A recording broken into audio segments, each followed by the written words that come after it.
Lord of the Rings must seem a long time ago now in some ways, although you'd be constantly reminded of it.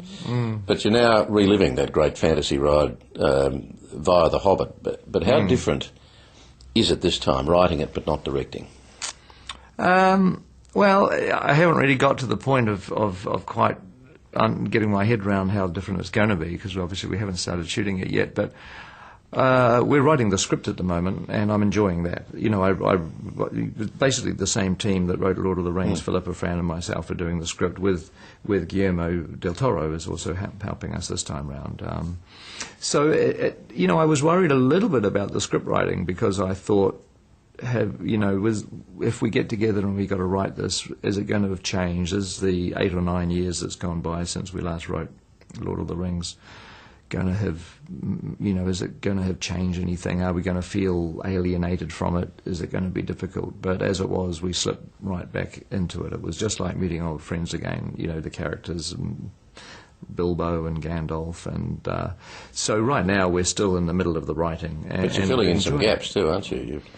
Well, I mean, at the moment, the film's just basically we're doing The Hobbit in 2 parts, but as well as the novel of The Hobbit itself, once Tolkien started expanding his world and he wrote The Lord of the Rings, he started to fill in a lot of the gaps that are in The Hobbit. So The Lord of the Rings contains the appendices, and it contains footnotes and various references to things that go back to The Hobbit. So, because he wrote The Hobbit first.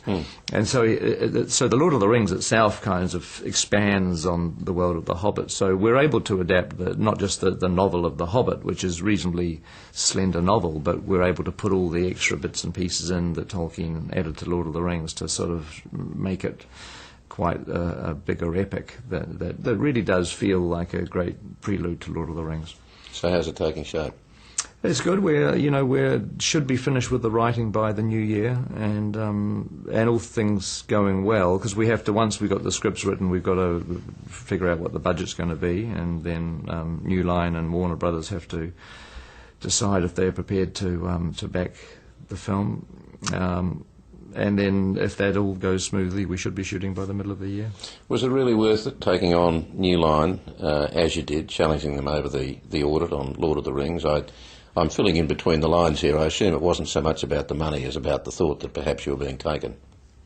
Well, the lawsuit, from our point of view, was about the fact that in our contract we had a right to audit the books of the movie. So, at the end of 2 or 3 years, you have an accountant. And it's an accountant that both sides agree on, and you have an accountant come in and they look at the books, and we had a little percentage of the profit. So you have to figure out if you've been paid what that is, and the lawsuit was all about the fact that they refused to allow the audit to happen. It wasn't actually a fight. Which must have left you wondering why. It wasn't well, that's why the lawsuit happened, because you can't help it. Well, I mean, what else are you going to do? You're going to have to wonder why.